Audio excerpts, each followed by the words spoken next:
¿Listo? Hola, muy buenas tardes. Pues bienvenidos nuevamente a esta jornada cultural en el marco del Abogado.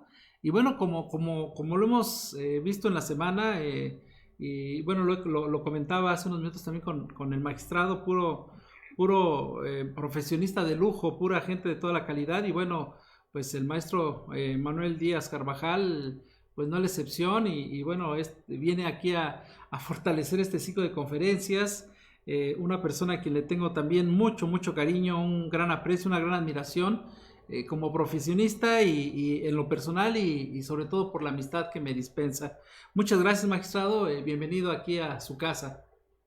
Apreciado doctor, muy buenas tardes. Antes que nada, a usted y a todos los que nos ven en esta transmisión. Igualmente, deseo en primer lugar pues agradecer a nuestra escuela, ¿no? Nuestra escuela de Derecho de Posgrados y Práctica Jurídica, sí, a nuestro rector, el doctor Fernando Vázquez Muñoz, y a usted, mi entrañable amigo, ¿verdad?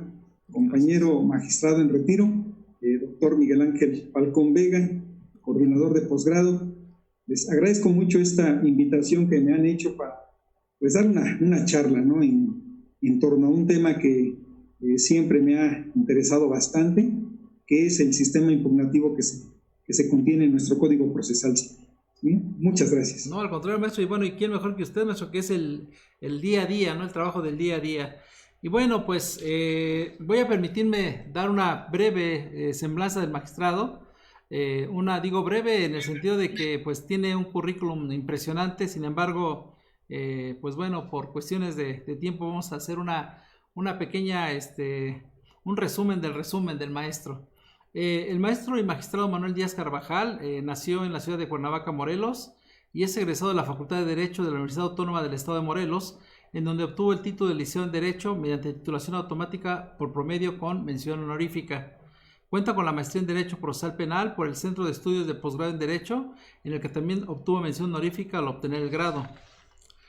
Ha participado en diversos diplomados, congresos nacionales e internacionales y cursos de actualización y especialización jurídica y de formación docente, destacándose, dentro de otros últimos, el Diplomado en Formación y Desarrollo Profesional Docente, con reconocimiento de la Secretaría de Educación, encontrándose además certificado como tutor virtual por el Instituto de Estudios Avanzados para las Américas de la Organización de Estados Americanos, OEA.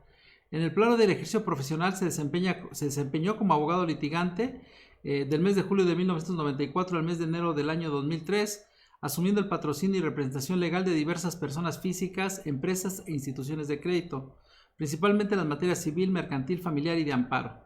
En el año de 2009 ingresó a la Consejería Jurídica del Gobierno del Estado de Morelos, en la que ocupó cargos de cada uno de los niveles de organigrama de la dependencia, hasta que el 20 de agosto de 2009 el gobernador del estado lo designó consejero jurídico, cargo que desempeñó hasta el término de la gestión gubernamental en septiembre de 2012. Mediante decreto publicado el 11 de julio de 2012, el Congreso del Estado lo designó magistrado del Tribunal Superior de Justicia del Estado de Morelos, cargo que desempeña a partir del 1 de enero de 2013 y hasta la presente fecha. Con fecha 12 de julio de 2012, el Congreso del Estado de Morelos le otorgó el Premio Estatal de Abogado Antonio Díaz Soto y Gama, en grado de reconocimiento con medalla al mérito jurídico en el desempeño del servicio público en el Poder Ejecutivo, y con fecha 12 de julio de 2018 el propio órgano legislativo le otorgó nuevamente ese premio en grado de reconocimiento al mérito en el ejercicio del derecho en el servicio público por designación por decreto legislativo. Ha desarrollado labor docente en diversas instituciones de educación superior, desempeñándose actualmente y con mucho orgullo en nuestra escuela de Derecho, Posgrados y Práctica Jurídica. Pues qué honor, maestro, tenerlo el día de hoy, y en nombre de nuestra escuela, de nuestro rector, el maestro Fernando Vázquez Muñoz. Bienvenido, maestro, y pues ahora sí que lo escuchamos, maestro. Muchas gracias. Muchas gracias, apreciado doctor.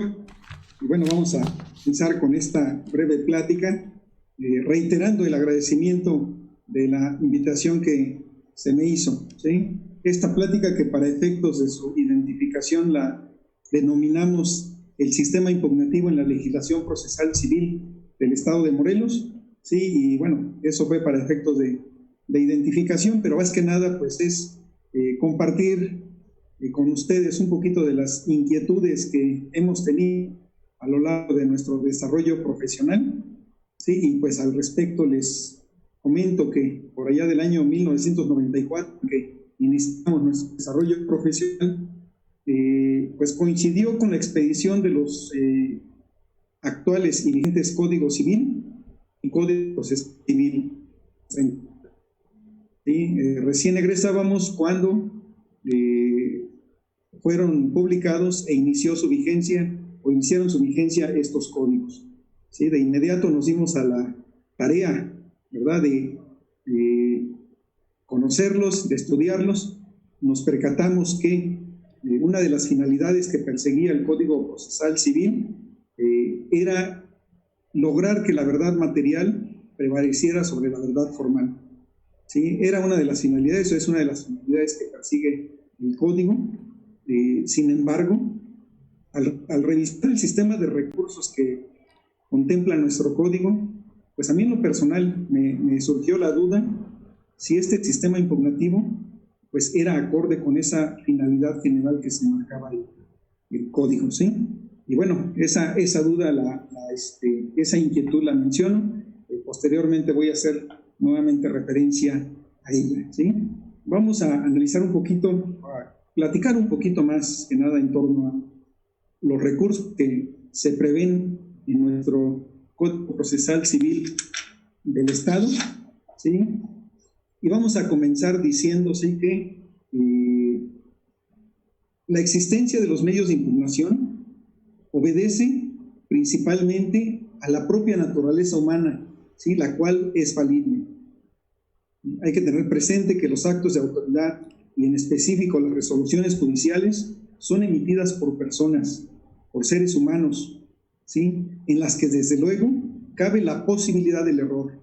Error en la apreciación de los hechos, error en cuanto a la definición del derecho que es aplicable, ¿sí?, sin dejar de mencionar que los juzgadores como personas pues también están sometidos o residen en ellos circunstancias sociales, culturales, ¿sí?, que de manera concreta pueden llegar a influir en el momento de resolver, ¿sí? Y es precisamente para ello para lo que se instituyen los medios de impugnación, ¿sí?, para corregir esos errores propios de la naturaleza humana y también para pues, corregir esas posibles inclinaciones en que puedan incurrir los juzgadores dada su propia condición personal y humana, ¿sí?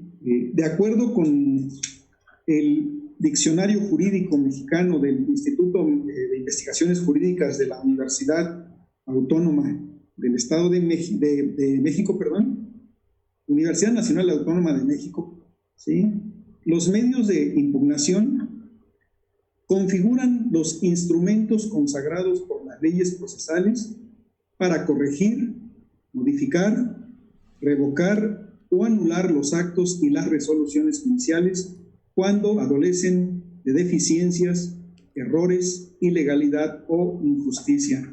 Esta es la definición que nos da el Diccionario Jurídico Mexicano del Instituto de Investigaciones Jurídicas de la UNAM, ¿sí? Y el propio Diccionario Jurídico nos da una clasificación de medios de impugnación. Nos dice que se dividen en procesos impugnativos, en remedios procesales y en recursos. Sí, para este efecto, para efecto de esta charla, pues únicamente vamos a hablar de medios de impugnación consistentes en recursos y en procesos impugnativos, ¿sí? Los recursos son aquellos medios de impugnación, aquellos procedimientos que se tramitan y resuelven dentro del mismo procedimiento en los que se emitió la resolución que estamos impugnando, ¿sí?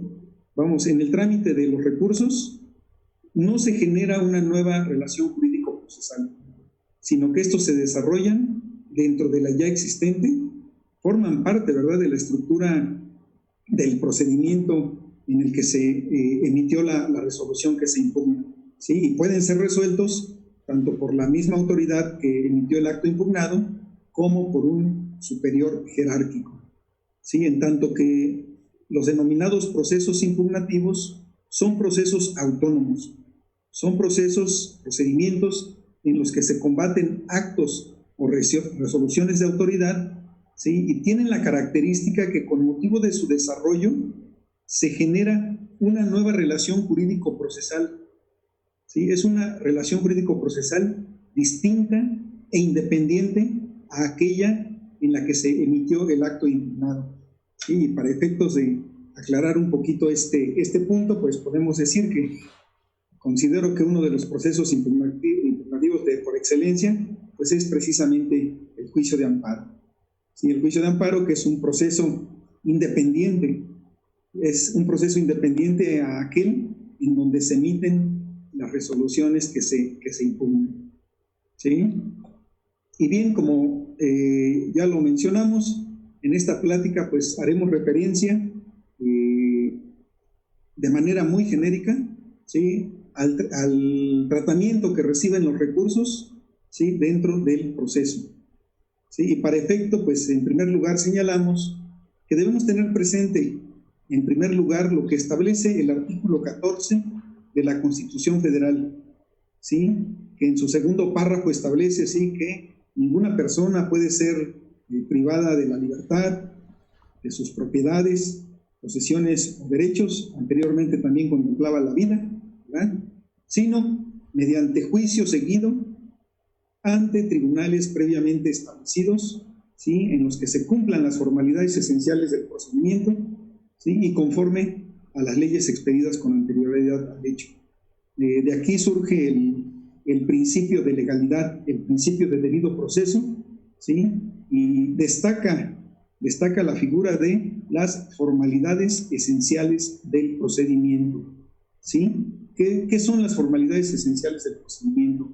Pues al respecto, nuestra Suprema Corte de Justicia de la Nación desarrolló de manera muy puntual una doctrina, ¿sí?, en la que nos señaló precisamente qué es lo que deberíamos de entender por este concepto de formalidades esenciales del procedimiento, ¿sí? Y a partir de algunos precedentes que se fueron integrando a partir del año de 1990, en el año de 1995 emitió una tesis de jurisprudencia que, si me permiten, la voy a compartir con ustedes. Únicamente pongo el texto, dado el espacio. A ver, si me permiten, la comparto.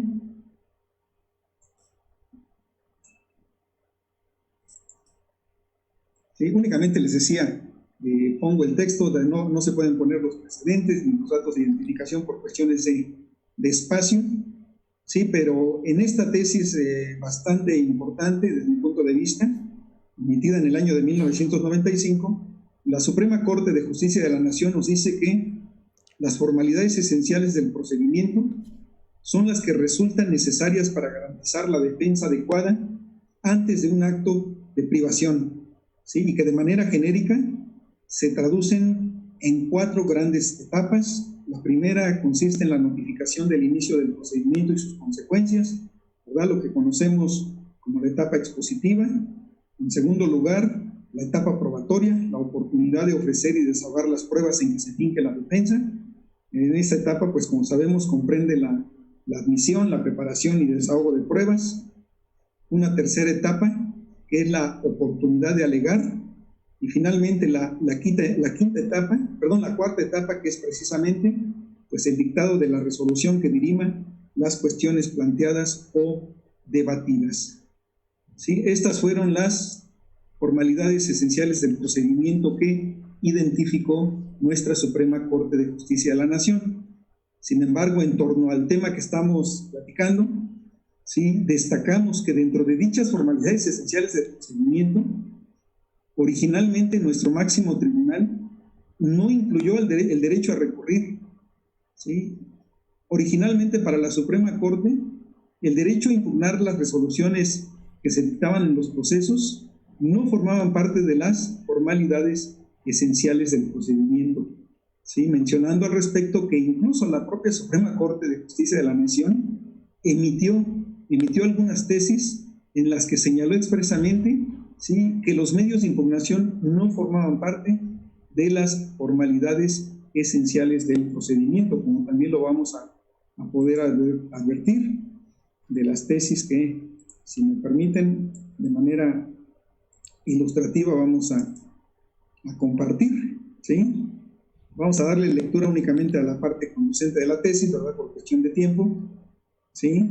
Vemos aquí en la parte resaltada del texto de la tesis, en donde este criterio del Pleno de la Suprema Corte nos dijo que el artículo 14 constitucional no requiere que la legislación procesal estatuya recursos que introduzcan dos o más instancias. El número de los medios de impugnación no es parte de las formalidades esenciales del procedimiento. Aquí está otra tesis en donde el Pleno de la Suprema Corte reiteró ese criterio. Sí, insisto, únicamente le doy lectura a la parte que nos interesa, ¿sí? En donde nos dice que el establecimiento de dos o más instancias no es exigencia para el debido respeto a las formalidades esenciales del procedimiento dentro de la garantía de audiencia. Una tesis más también del Pleno de la propia Suprema Corte, e incluso destacando que en esta tesis interpreta un artículo de nuestro entonces Código de Procedimientos Penales vigente, el artículo 199, fracción 1, que establecía que no eran recurribles las sentencias que se dictaban en los juicios penales, en donde se establecían penas distintas a la privación de la libertad, ¿sí? No eran apelables. Interpreta la Suprema Corte esta disposición, y en la parte que nos interesa se señaló, ¿sí?, que para cumplir con tal garantía, haciendo referencia a la garantía de audiencia y de defensa, ¿sí?, para cumplir con tal garantía establecida en el artículo 14 constitucional, no se requiere que la legislación procesal estatuya recursos que introduzcan dos o más instancias. Reitera lo ya dicho, en el sentido de que el número de los medios de impugnación no es parte de las formalidades esenciales del procedimiento. ¿Sí? Creo que queda claro esto que hemos querido destacar, ¿verdad? En el sentido de que, ¿sí?, hasta cierta época, el derecho a recurrir, el derecho a inconformarse, ¿sí?, no estaba reconocido como formalidad esencial del procedimiento. ¿Sí? Sin embargo, a raíz de la reforma que fue publicada en el mes de junio del año 2011 en materia de derechos humanos, y mediante la interpretación de los derechos humanos contenidos en instrumentos internacionales, se comenzó a considerar que dentro del derecho humano de tutela judicial efectiva se encontraba implícito el derecho a recurrir.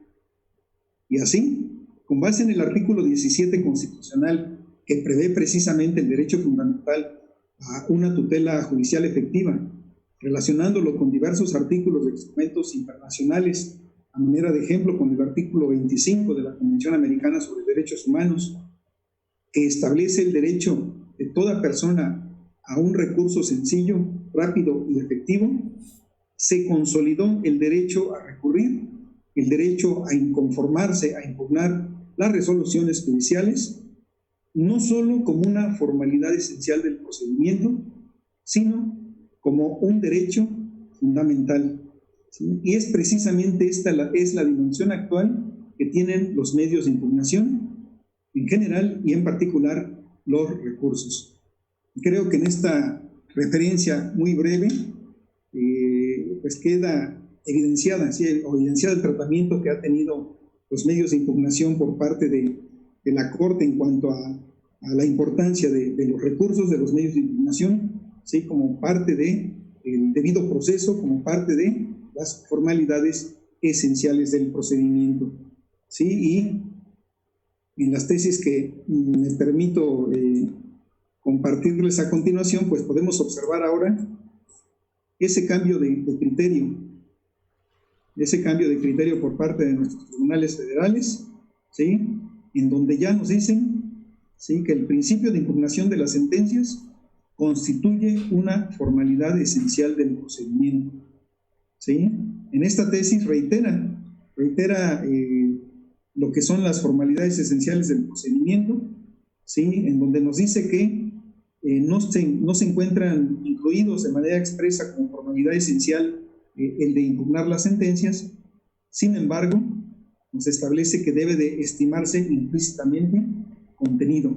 Aquí se comienza ya a incluir el derecho a recurrir como parte de esas formalidades esenciales del procedimiento y, por lo tanto, como parte del debido proceso.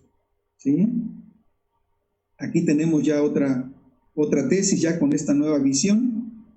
¿Sí? Nos dice la tutela judicial efectiva: el acceso a un recurso efectivo, sencillo y rápido es consecuencia de ese derecho fundamental. ¿Sí? En la parte conducente, en la parte que nos interesa de la tesis, nos dice que para dar cabal cumplimiento al derecho fundamental de acceso a la tutela judicial efectiva, ¿sí?, debe de otorgarse la oportunidad de defensa, ¿sí?, y que por tanto el acceso a un recurso efectivo, sencillo y rápido, mediante el cual los jueces y tribunales tutelen de manera eficaz el ejercicio de los derechos humanos de toda persona que nos solicite, sustanciados de conformidad con las reglas del debido proceso legal, es consecuencia del derecho fundamental a la tutela judicial efectiva, en tanto que asegura la obtención de justicia pronta, completa e imparcial, apegada a las exigencias formales que la propia Constitución consagra en beneficio de toda persona que se encuentre bajo su jurisdicción. Y bueno, aquí mostramos ya un criterio totalmente opuesto a lo que inicialmente se había dicho en relación con el artículo 191, fracción primera del Código de Procedimientos Penales de nuestro Estado. ¿Sí? Recordemos que ese es el código que se expidió en el año 2006. ¿Sí? Recordemos que en relación con esta disposición de nuestro Código Procesal o de Procedimientos Penales, anteriormente la Corte había dicho que no violaba el derecho de audiencia ni de legalidad. ¿Sí? Aquí da un cambio en su criterio y sí nos dice que el hecho de que no se contemple, ¿sí?, la posibilidad de impugnar una sentencia condenatoria, pues viola ese derecho, sí viola ese derecho humano a la doble instancia. Podemos aquí distinguir cómo la Suprema Corte pues cambia radicalmente el criterio, el punto de vista respecto de los recursos como formalidad esencial del procedimiento, como derecho fundamental a recurrir. ¿Sí?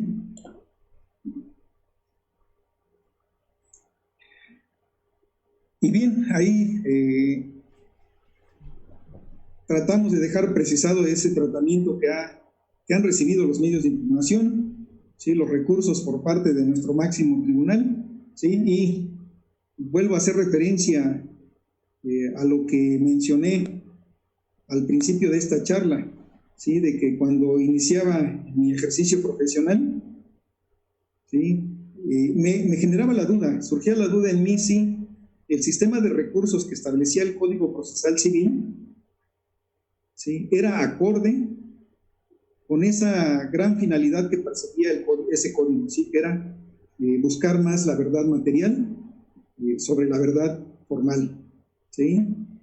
Porque a mí me parecía, y en cierta manera me sigue pareciendo, ¿sí?, que el sistema de recursos que prevé nuestro código es muy formalista. ¿Sí?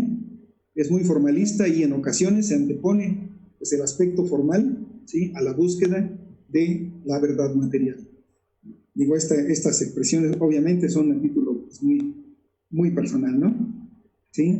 Y bueno, esta inquietud, esta duda que se ha venido a acentuar con este nuevo tratamiento que se ha dado a los medios de información y a los recursos.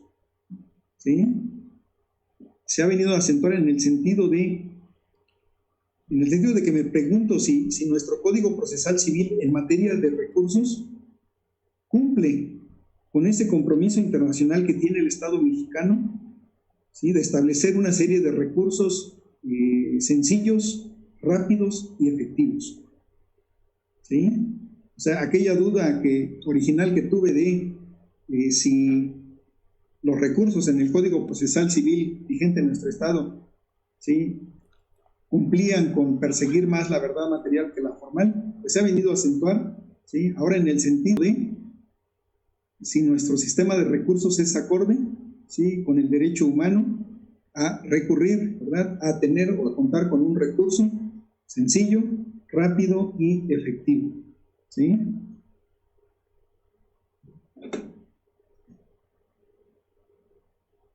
Y esta inquietud se da porque, pues, tanto a partir de la propia experiencia profesional, ¿sí?, originalmente como litigante, ¿sí?, primero de manera privada y después desde el ámbito del servicio público, ¿sí?, tuvimos la gran oportunidad de litigar, pues, para el gobierno del Estado, ¿verdad?, desde la Consejería Jurídica, ¿sí?, y ahora también, pues, desde el punto de vista de la actividad o del ejercicio jurisdiccional, sí, pues me he podido percatar que llegan a surgir muchas dudas, sí, respecto de la procedencia de los recursos en ciertos casos concretos, sí.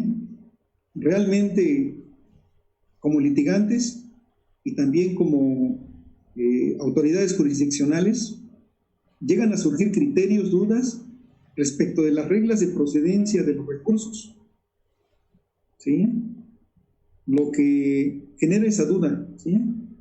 Si esas imprecisiones, por llamarlas de alguna manera, ¿sí?, en cuanto a las reglas de procedencia de los recursos, son acordes con el derecho humano de acceso a un recurso sencillo, efectivo y rápido, ¿sí? Y al respecto, pues me permito citar algunos ejemplos de los que hemos visto, de los que nos hemos percatado, ¿sí?, en relación con los recursos que prevé nuestro Código Procesal Civil, ¿sí? En primer lugar, menciono que uno de los recursos que establece nuestro Código Procesal es el recurso de queja. Recurso de queja que, como bien sabemos, es un recurso especial, ¿sí?, que tiene supuestos, que tiene hipótesis de procedencia muy específicos. Esto es, el recurso de queja única y exclusivamente procede en los casos expresamente determinados por la ley, ¿sí? Vamos a quedarnos ahí con esa primera idea, ¿sí?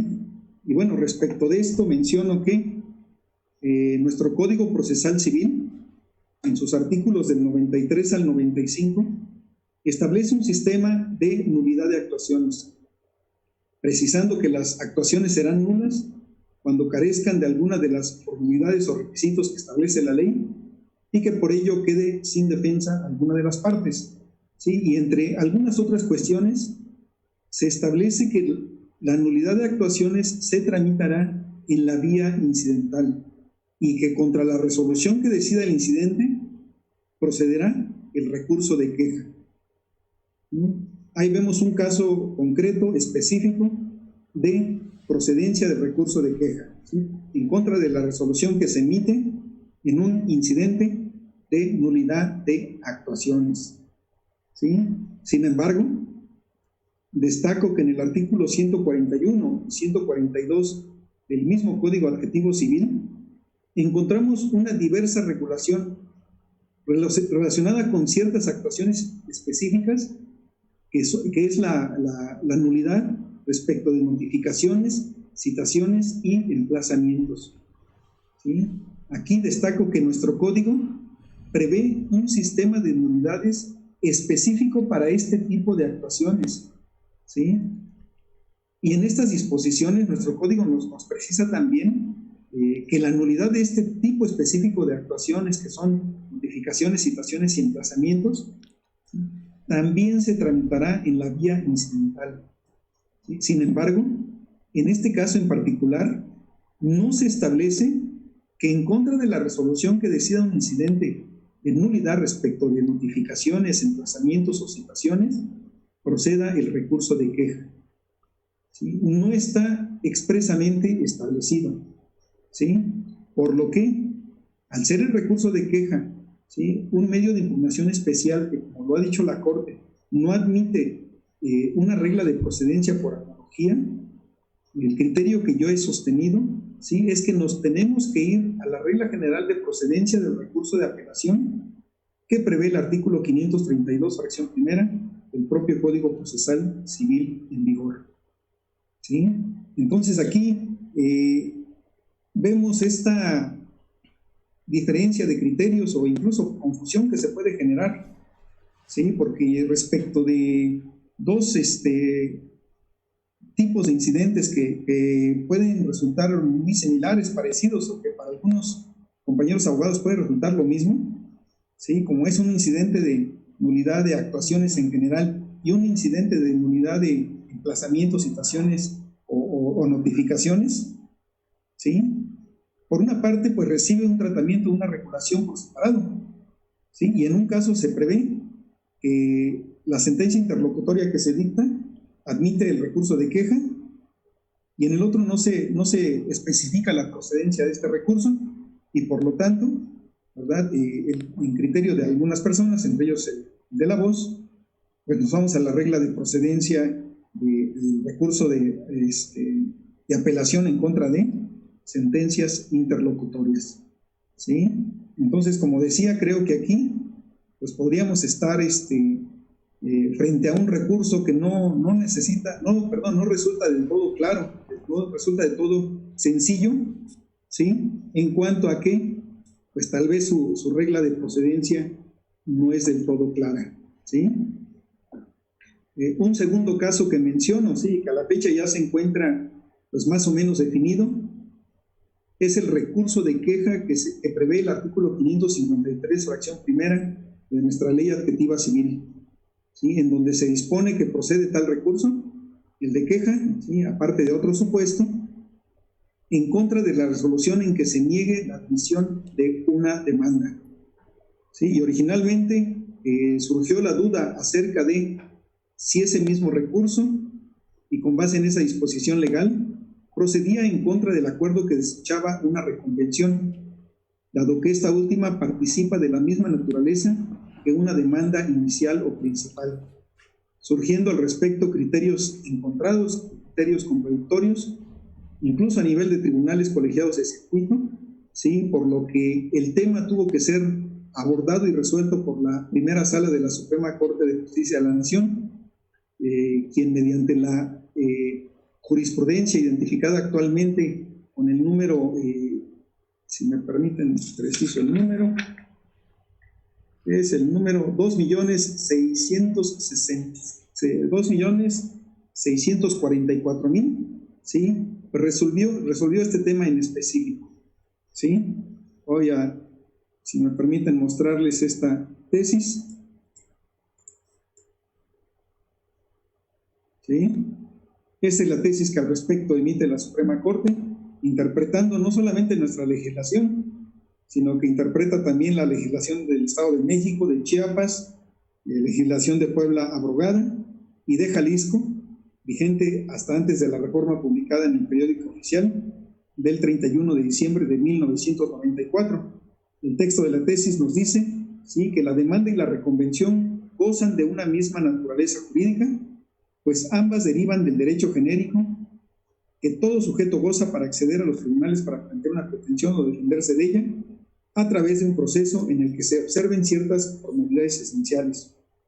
Lo anterior es así porque la reconvención es un acto procesal de petición mediante el cual el demandado deduce contra el actor una acción propia, independiente o conexa con la que es materia de la demanda, a fin de que ambas se sustancien y decidan simultáneamente en el mismo proceso.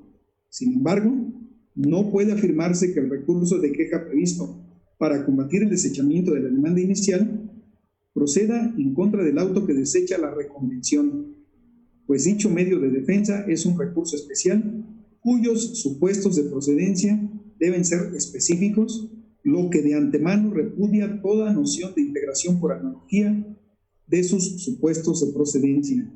Por tanto, si la normativa procesal civil respectiva no contiene expresamente la posibilidad de interponer el referido medio de defensa contra la determinación que desecha una reconvención, no debe hacerse procedente a fin de no desnaturalizarlo, ¿sí? Y como podemos ver, pues tuvo que ser la Suprema Corte quien definiera el tema, ¿sí? Nuevamente nos encontramos ante una situación de duda respecto de la procedencia de un recurso, ¿no? Y en torno a este mismo tema, ¿sí? Actualmente pues todavía existen algunas dudas respecto de, por ejemplo, si igual el recurso de queja procede en contra del desechamiento de demandas incidentales, ¿sí? El criterio que algunos seguimos es que con base en la misma tesis, pues únicamente procede en contra de desechamiento de demandas iniciales, ¿sí?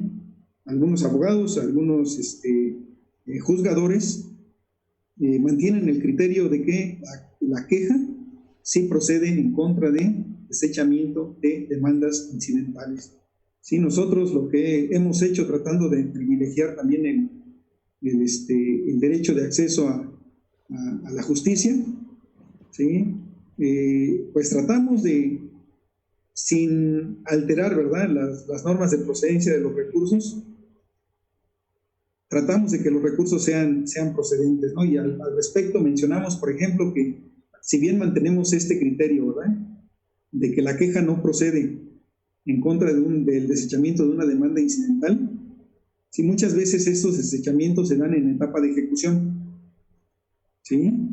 Entonces decimos, si bien es cierto, la queja no procede contra desechamiento de demanda incidental, pues se toma en cuenta que el auto fue dictado en ejecución de sentencia o en etapa de ejecución de sentencia, ¿sí? Y en contra del auto que se dicta en esta etapa, si es impugnable mediante la queja, entonces bajo ese criterio pues le damos entrada al recurso y pues procedemos a analizarlo de fondo, ¿no?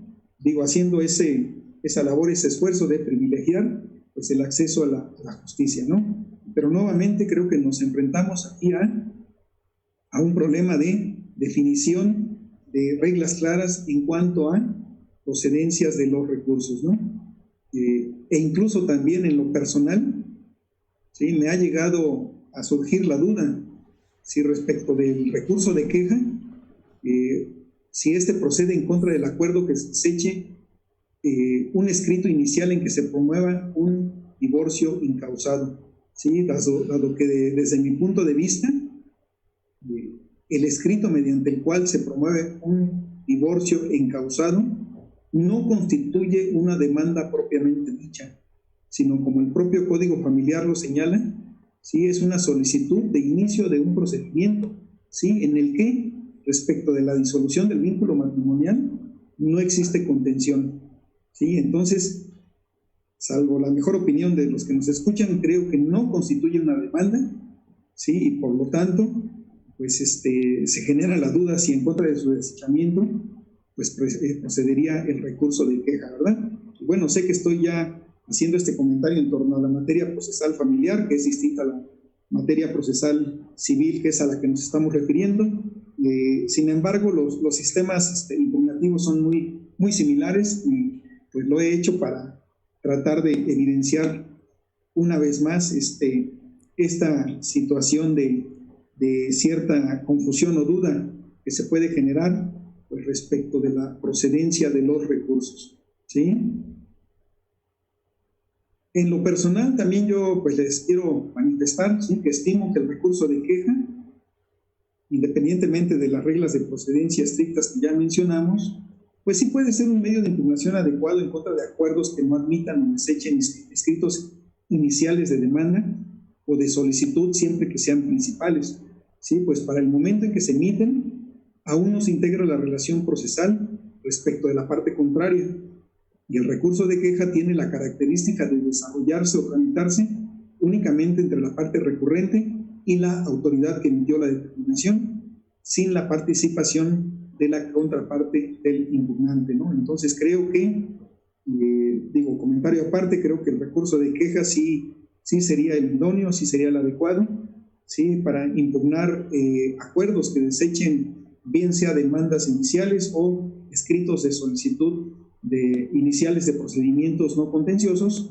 ¿verdad? Siempre que, insisto, sean de carácter principal, ¿sí? Un tercer caso que mencionamos también y que en su momento también generó cierta duda, cierta controversia, es el de los juicios que se siguen ante los jueces menores, ¿sí?, respecto de los que el artículo 527 contempla una regla general que nos dice que en contra de sus resoluciones, insisto, de las resoluciones que dictan los jueces menores, ¿sí?, procede el recurso de revisión, precisándose en el diverso artículo 533 que no serán apelables las resoluciones que se dicten en los juicios del conocimiento de los jueces menores, ¿sí? Y con base en este criterio, ¿sí?, entre algunos litigantes y juzgadores, pues se formó el punto de vista, ¿verdad?, en el sentido de que cualquier sentencia definitiva que fuera dictada por jueces menores en cualquier tipo de juicio o procedimiento debía ser impugnada mediante el recurso de revisión. Sin embargo, surgió un segundo criterio, ¿sí?, en el sentido de que el mencionado artículo 527 pues tan solo era una regla general, ¿sí?, y que en el caso de juicios especiales, como el sumario o el ejecutivo, por ejemplo, ¿sí?, que se siguieran ante jueces menores, se debería de atender a la regla específica de impugnación que se contenía en la regulación de esos procedimientos especiales, ¿sí?, siendo en consecuencia procedente el recurso de apelación en contra de las sentencias definitivas que se dictaran en dichos juicios especiales, como el sumario o el ejecutivo, independientemente del tipo de juez pues, que haya conocido de los mismos, ¿sí? Y tal confusión de origen pues, respecto del recurso procedente en contra de las sentencias dictadas por jueces menores, pues originó también que fueran desechados diversos medios de impugnación, ¿sí?, con lo que también, a mi parecer, pues cumplió a cabalidad con el derecho humano de acceso a un recurso rápido y sencillo, entendiendo dentro de tal sencillez a la existencia de reglas claras respecto de las hipótesis de procedencia de cada medio de impugnación, ¿sí? Y así podemos encontrar otros casos en donde se nos genera duda, ¿sí? Nos genera duda respecto de la procedencia de recursos. Incluso aquí lo puedo mencionar, tengo un testigo de honor, ¿verdad? Cuando integramos sala, en ocasiones llegamos a no coincidir respecto de la procedencia de algunos recursos, ¿verdad? Y pues, respetuosamente en ocasiones emitíamos algunos votos, bien sea concurrentes o particulares, ¿verdad?, en torno a ciertos recursos que se nos plantearon y que tuvimos que resolver aquí con mi amigo, el doctor Falcón, ¿sí? Como seguramente no me dejará mentir, ¿no? ¿Sí? Y pues también mencionamos que en nuestro propio código existen otros criterios de procedencia de recursos que a nuestro parecer no resultan de todo congruentes, ¿sí? Y a manera de ejemplo, diremos que la resolución que se dicta en un incidente de liquidación en la etapa de ejecución de sentencia no admite recurso alguno. Sin embargo, la resolución del incidente que se tramita en la misma etapa de ejecución para la liquidación de costas, esta sí es recurrible mediante apelación, ¿sí? De igual forma, el acuerdo que decreta o niega la caducidad de la instancia es recurrible mediante queja en los juicios que no admiten apelación, en tanto que en los juicios que admiten la alzada cabe la apelación en ambos efectos, señalándose, sin embargo, ¿sí?, que se seguirá la misma tramitación en ambos recursos, ¿sí? Y al respecto destaco, ¿sí?, que la parte contraria a la que impugna, pues en ambos recursos recibe un trato distinto, ¿sí?, toda vez que mientras que en la apelación sí se le da intervención, en la queja se le priva de la misma, ¿sí?, sin que encontremos una justificación o legal o constitucional pues válida para que ocurra así, ¿no? Como en contra de un mismo tipo de resolución como es la que decreta o niega la caducidad de la instancia, en función de si la sentencia definitiva es apelable o no, pues se señalan recursos distintos, ¿sí? Si la sentencia definitiva es apelable, entonces el acuerdo que decreta la caducidad o que la niega es también apelable. Pero si la sentencia definitiva no es apelable, entonces se va en queja, ¿sí?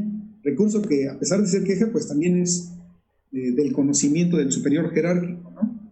O sea, no, sinceramente no encuentro una justificación en cuanto a esa distinción, ¿sí? Subrayando nuevamente, sí, que también en ambos recursos se recibe un tratamiento pues diferente para las partes, ¿no? Y pues en conclusión de lo que he expuesto hasta aquí, ¿sí? Estimo que resulta necesaria la existencia de un sistema impugnativo con reglas claras y específicas de procedencia de cada uno de los recursos para hacer realizable el derecho humano de tutela judicial efectiva y de acceso a un recurso rápido, fácil y eficaz, ¿sí?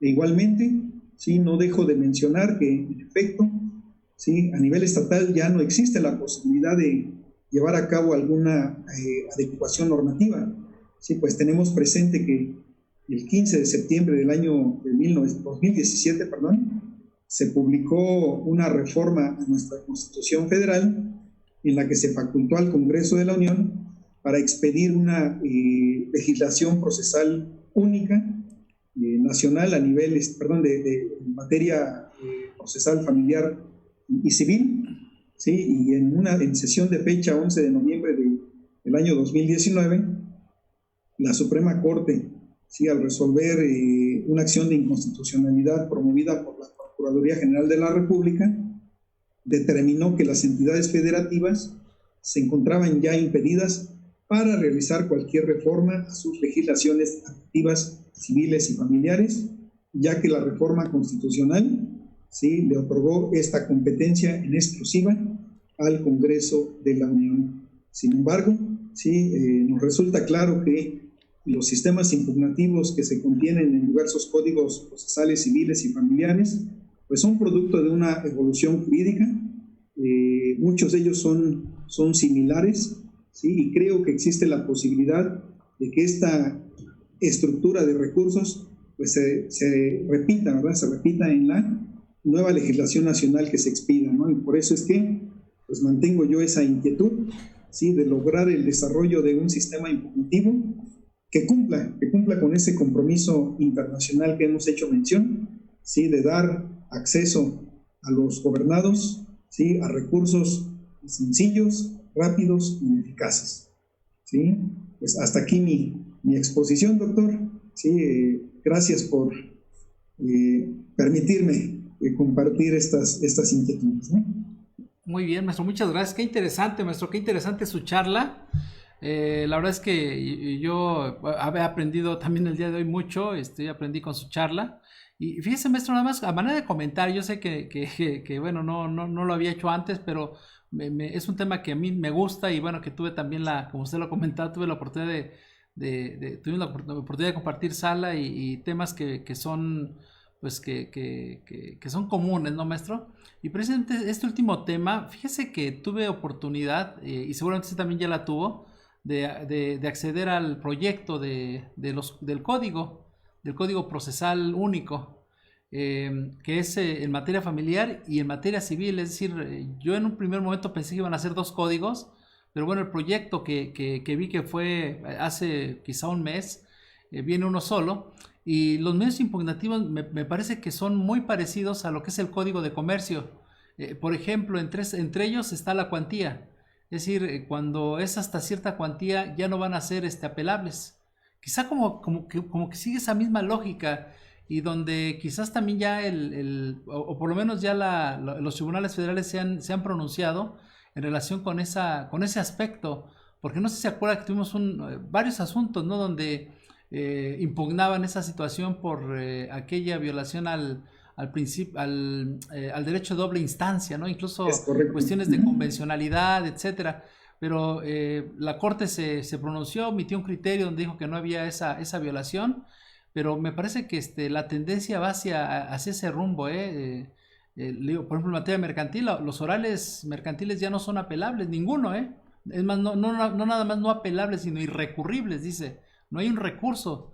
Incluso hay un criterio que contra el auto que desecha la demanda en el juicio oral mercantil procede el amparo directo, y bueno, da sus razones, pero sí me parece que a lo mejor lejos de, bueno, no sé, salvo su mejor opinión, maestro, lejos de establecer un sistema más, como usted dice, más sencillo, más accesible, me parece que es un poquito más, no sé, más complejo, pero bueno, no sé qué opinión merezca de usted, maestro, pero sí es un tema bien interesante esta reforma de 2017, Me parece que fue una vacatio de 90 días y ya llevamos 3 años, maestro, y todavía seguimos sin códigos únicos. Es correcto, doctor. Precisamente también en relación con lo que nos comenta, ¿no? Sí, respecto de esta consideración, ¿no? Si el hecho de que no fueran recurribles las sentencias que se emitieran en juicios hasta una determinada cuantía, violaba ese derecho humano a la doble instancia. Efectivamente, la Suprema Corte se pronunció en el sentido de que no era así, ¿sí? Y uno de los argumentos que dijo es que porque no era una disposición absoluta, ¿no? Sino que únicamente se contemplaban ciertos tipos de juicios, precisamente haciendo la distinción con base en la cuantía, ¿sí? Nos decía, este tratamiento de no ser impugnable la sentencia definitiva es únicamente para una parte de los juicios, ¿sí? Hay otro segmento de asuntos que, dado su importancia, pues sí son recurribles en apelación, ¿sí? Entonces no es una situación absoluta, ¿verdad?, que se prive a todos los juicios en materia mercantil de una segunda instancia, y entonces pues le reconoció esa constitucionalidad y ese apego a los instrumentos internacionales del sistema impugnativo que prevé el Código de Comercio, ¿no? Y en efecto, yo creo que coincido en que tenemos que tener, o es deseable tener, un sistema impugnativo más claro, más preciso, ¿sí? Yo lo he dicho, trato de no perder mi esencia de litigante que tuve en algún tiempo, ¿no? Acorde con la labor que desarrollamos en el litigio, y realmente en ocasiones en el litigio pues surgen dudas respecto de qué recurso planteo, ¿sí? En ocasiones, por ejemplo, planteábamos un incidente de nulidad de emplazamiento, por ejemplo, ¿no? ¿Sí? Y nos resolvían en un acuerdo, en una resolución que tenía formato de acuerdo, nos decía, se desecha de plano, ¿sí? Expresamente decía, se desecha de plano el incidente de nulidad de emplazamiento, y a continuación empezaba a hacer un análisis de la actuación que estábamos impugnando, ¿sí? Analizaba la actuación, decía que había cumplido con las formalidades que preveía la ley, que se había hecho correctamente y que por lo tanto, ¿sí?, no teníamos razón en el planteamiento del incidente de nulidad del emplazamiento, y decía, y por lo tanto se le desecha, ¿sí? Analizando esta resolución yo decía, bueno, expresamente dice que se desecha, ¿sí? Pero en esencia estoy viendo que entró a su análisis y lo resolvió de plano. ¿Por qué? Porque analizó la actuación si ésta cumplió con las formalidades y requisitos que establece la ley para su práctica, y concluyó el juzgador, ¿sí?, que sí cumplió con esos requisitos y que por lo tanto era válida la actuación, y sin embargo el pronunciamiento fue de desechamiento del incidente, ¿sí? Entonces, pues yo lo que hacía en esos casos era decir, ¿sabes qué? Pues en realidad, aun cuando dice que lo desechó, en realidad lo resolvió de plano, ¿sí? ¿Por qué? Porque entró a su estudio de fondo y se pronunció, ¿sí? Y si la ley me dice, ¿sí?, que las resoluciones que resuelven un incidente son sentencias interlocutorias, y que en contra de las sentencias interlocutorias procede el recurso de apelación, pues planteo apelación, ¿no? A pesar de que la resolución, pues de manera formal, pues tenía la estructura de un acuerdo, ¿no? Y a pesar de que expresamente se decía, se desecha el incidente, pues yo lo que alegaba es que no lo había desechado, en esencia, ¿sí? Que en esencia lo que había hecho era entrar a su estudio y lo había resuelto de plano, ¿sí?